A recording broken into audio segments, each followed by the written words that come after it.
여기에 정말 미쳐버린 이강인 선수인데요. 파리 생제르맹에서 맹활약 중인 이강인 선수를 객관적으로 평가한 지표가 축구 커뮤니티에서 화제가 되고 있습니다. 파리 생제르맹에서 뛰었던 선수들 중 한 경기에서 키패스 7회 이상 기록한 선수는 총 4명입니다. 모두가 알만한 월클인 선수들밖에 없습니다. 네이마르, 디마리아, 메시, 사라비아 선수인데요. 이 중 네이마르는 3회나 기록할 정도로 파리 생제르맹에서 키패스를 뿌리는 역할을 담당했었습니다. 그리고 이제 이강인 선수가 추가되었습니다. 심지어 이번 시즌만 2번째입니다.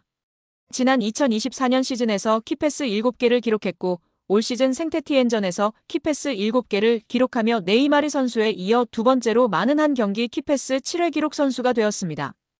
여기에 유럽 5대 리그 출전 시간 800분 이상 선수들 중 키패스 순위에 이강인 선수가 오르며 화제입니다. 무려 2위입니다. 출전 시간 800분 이상 선수들 중 90분 당 키패스 개수 환산 시 이강인 선수가 3.6개로 2위에 랭크되었습니다. 1위는 알렉스 베나 선수로 3.8개이며 3위는 근소한 차이로 3.5개로 하피냐 선수가 랭크되어 있습니다. 파리 생제르맹 동료 하키미 선수는 2.9개로 8위에 랭크되어 있습니다. 파리 생제르맹의 다른 공격수와 미드필더 모두 10위권에 랭크된 선수가 없습니다. 창조적이며 공격적인 키패스를 넣어주는 선수는 이강인 선수가 단연 으뜸이라는 사실이 증명되고 있으며 오히려 동료 선수들이 받아먹어줬다면 이강인 선수의 도움 공격 포인트가 지금보다 훨씬 높았을 것입니다. 프랑스 풋파리지앵은 지난 겨울 파리 생제르맹은 마르코 아센시오를 방출하고 이강인까지 내보내려고 한다. PSG는 신입생들에게 시간을 많이 주지 않는다. 오랫동안 자신을 표현하고 빛을 발할 때까지 기다리는 경우는 적다. 아센시오를 겨울에 내보내는 사례가 그랬다. 이강인의 실망한 PSG는 마찬가지로 내보내려고 한다고 주장했습니다. 이어 루이스 엘리케 감독은 다재다능한 능력을 보유한 이강인을 활용하려고 했지만 PSG 수준이 아니다. 이로 인해 PSG는 이강인을 팔려고 한다. 레알 마요르카에서 이강인을 영입할 때 2,200만 유로 약 348억 원을 투입했다. PSG는 이강인 이적료로 3천만 유로 약 475억 원을 원한다. 이강인의 기술력, 마케팅 가치를 생각하면 합리적인 가격이라고 언급했습니다. 프랑스 푸실은 이강인은 PSG에서 마지막 몇 주를 보내고 여름 이적 시장을 통해 떠날 것이다. PSG는 이강인을 보내기로 했다. 이강인은 럭셔리 조커로서 활약을 이어갔는데 루이스 엘리케 감독은 기뻐했다. 이강인은 점점 경기에 뛰지 못했다. 경쟁자들의 밀려 대가를 치렀다. 이강인은 이적 시장에 떠날 것이다. PSG 결정권자들이 확인했다고 이강인 방출설에 힘을 실었습니다. 이어 PSG는 이강인과 결별을 원한다. 이강인은 떠날 선수다. 이강인이 쉽게 짐을 쌀지는 알 수 없다. 이강인은 PSG와 2028년 6월까지 계약이 되어 있다. PSG 선수들 연봉을 생각하면 적절한 돈을 받고 있기에 고민은 될 것이라고 덧붙였습니다. 또 프랑스 르텐스포르트는 PSG는 이적 시장 동안 몇 가지 포지션에 변화를 주려고 한다. 새로운 선수를 최소 5명은 영입해야 한다고 전했습니다. 근거로 프랑스 르 파리지앵의 도미닉 세베라크 기자의 주장을 전했는데요. 세베라크 기자는 PSG는 새로운 골키퍼, 아슈라프 하키미 백업, 또 다른 미드필더와 스트라이커, 그리고 이강인을 대체할 선수를 영입해야 한다고 말했습니다. 스페인 렐레보의 마테오 모레토 기자는 이강인, 하비게라, 이냐키 페냐를 관리하는 스페인 에이전트 하비에르 가리도는 이번 주 영국에서 많은 경기를 관전했다.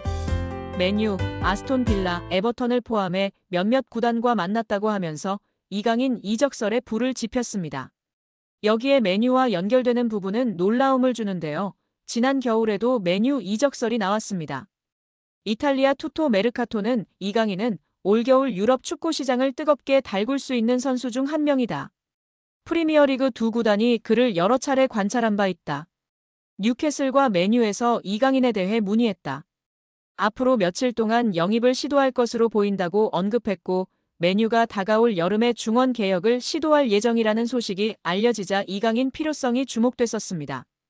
프리미어리그 최다 우승 클럽인 맨유는 디 애슬레틱에 따르면 맨유는 시즌 TV 중계권 수입으로만 2억 2,200만 파운드, 약 3,700억 원을 벌어들였습니다. 이는 일부 프리미어리그 클럽의 연간 전체 수입과 맞먹는 규모입니다. 아디다스와의 스폰서십 계약도 2035년까지 연간 9천만 파운드 약 1,500억 원을 지급하는 장기 계약을 맺고 있습니다. 다만 강등 시 금액을 50% 삭감하는 조항이 포함돼 있습니다. 아디다스는 한 시즌 사전 통보 후 계약을 파기할 수도 있다고 알려져 있습니다.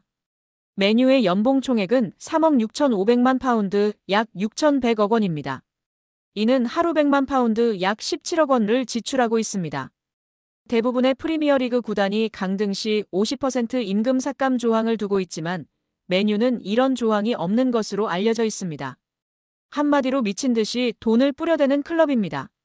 최근 곤두박질 치는 성적 등 어려움으로 인해 직원 구조 조정 등을 시행하고 있으나 그래도 이강인이 입단 시 현재 받는 연봉의 2배는 받을 것으로 예상하는 적이 지배적인 상황입니다. 토트넘에서 챔피언십 퀸즈파크 레인저스로 임대를 떠난 양민혁이 손흥민과 이강인에게 고마움을 표시해 관심을 모았습니다. 영국 TBR 풋볼은 유튜브 채널 슈퍼러브를 인용 양민혁이 QPR로 임대를 가기 전 손흥민에게 받은 조언을 이야기했다고 전했습니다. 양민혁은 슈퍼러브를 통해 흥민이 형과는 당연히 같은 팀에서 같이 생활했다. 훈련이 끝나고 같이 밥 먹고 냉탕도 항상 같이 했다. 타지에서 같은 팀 선배로서 많은 도움을 주셨다면서 임대 가서도 다치지 말고 경험 많이 쌓고 돌아오라고 했다고 밝혔습니다. 양민혁은 지난 2024년 K리그 강원FC에서 고교생 신분임에도 38경기에서 12골 6도움으로 강한 인상을 남겼습니다. K리그 1 역사상 최초 고교생 신분으로 프로 선수가 된 양민혁은 시즌 중이던 지난해 7월 토트넘과 계약해 주목을 받았습니다. 아직 어린 선수다. 프리미어리그의 높은 수준에 적응하기 위해서는 시간이 필요하다는 포스테코글루 감독의 말처럼 양민혁의 토트넘 데뷔전은 좀처럼 쉽지 않았는데요. 손흥민도 양민혁에게 부담을 주지 말아달라고 당부한 뒤 양민혁은 K리그 첫 시즌 12골과 도움을 많이 기록했고 밝고 두려움이 없는 선수라고 간주했습니다. 또 그는 양민혁이 팀에 합류하게 돼 기대되며 내가 도울 수 있는 부분은 돕고 싶지만 압박을 주지 않아야 한다면서 축구가 그에게 가장 중요하다고 덧붙이기도 했습니다.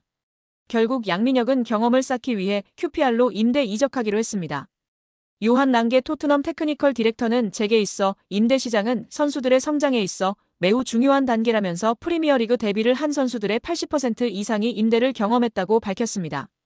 양민혁은 이강인의 이름도 언급했는데요. 한국 축구대표팀에서 이강인과 인연을 맺은 양민혁은 여기 와서 강인이 형이 되게 많은 도움을 주신 것 같다. 고마움을 전하기 위해 이렇게 방송을 통해 이야기한다고 밝혔습니다. 이어 형이 새해에 먼저 연락을 주셨다. 선배가 후배에게 먼저 연락 주기가 쉽지 않다면서 강인 이 형이 왔는데 어려움은 없냐. 자신감 가지고 너 하고 싶은 대로 하면 분명.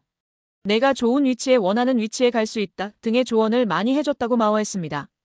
양민혁은 국가대표팀에서 잠깐 봤는데도 기억해주고 정말 잘 챙겨줘서 너무 감사하다고 덧붙여 이강인에 대한 감사도 잊지 않았습니다.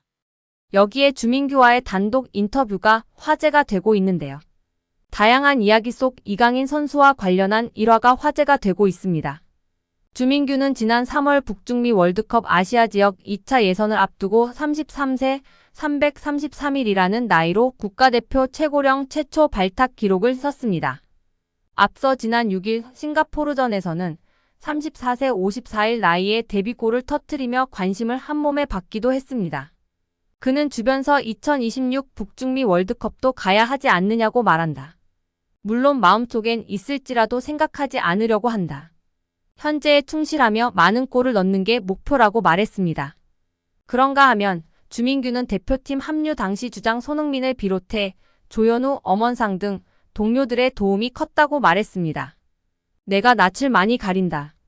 또 나이가 많아 당장 어울릴 사람이 없지 않을까 걱정했는데 동생들이 다가와 줬다며 고마움을 전했습니다. 그러면서 막내급 1원 이강인과 있었던 에피소드를 언급해 시선을 끌었습니다. 인터뷰에 따르면 지난 소집 기간 식당에서 이르게 식사를 마친 주민규는 디저트 코너에서 과일을 가져와 동료와 나눠 먹었습니다. 그때 이를 바라본 대표팀 선배 이강인이 주민규에게 형이 나이 가장 많은데 왜 과일을 직접 떠오느냐며 웃었고 이에 주민규가 내가 나이가 뭐가 중요하냐. 나중에 너도 나이 들면 형처럼 하라고 했다고 말한 것으로 알려졌습니다. 해당 일화를 전하며 주민규는 강인이나 다른 동생들이 먼저 장난도 건다. 처음엔 나도 조심스러워했는데 생각보다 다들 순수하고 좋더라고 덧붙였습니다. 이강인 선수가 본 바로는 나이가 많은 선수는 직접 과일을 떠오지 않는 문화였는데 주민규 선수가 직접 과일을 떠오는 모습에 웃으며 이야기를 한 것 같습니다. 그리고 주민규 선수는 이강인 선수나 다른 동생들이 친밀하게 먼저 장난도 치며 다가와 주고 대화를 나누고 지내다 보니 다들 순수하다며 대표팀의 분위기를 전해주었습니다. 한편 주민규 선수는 앞으로의 계획에 대해서도 언급했는데요. 그는 매체에 40살까지 하고 싶다며 축구 자체를 정말 좋아한다. 한계를 두지 않고 도전하고 싶다. 은퇴하더라도 축구할 것 같다. 누군가는 은퇴하면 질려서 안 한다는데 50대가 돼서도 조기 축구회에 나가서 할 것 같다고 말했습니다. 여기에 프랑스 르 파리지앵은 파리 생제르맹 내에서 이강인의 인간적인 면모는 높게 평가된다고 전했습니다. PSG 소식을 전하는 PSG 인사이드 액투스도 이강인 인성 논란은 말도 안 되는 소리다.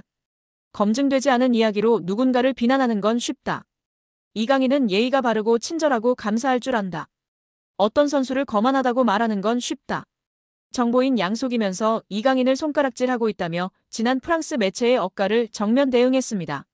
이어 글로벌 매체 브레이킹 더 라인 소속이며 영국 공영방송 BBC, 축구 통계 매체 풋몹에서 활동하는 잭 로위 기자도 이강인의 활약상에 호평했는데요.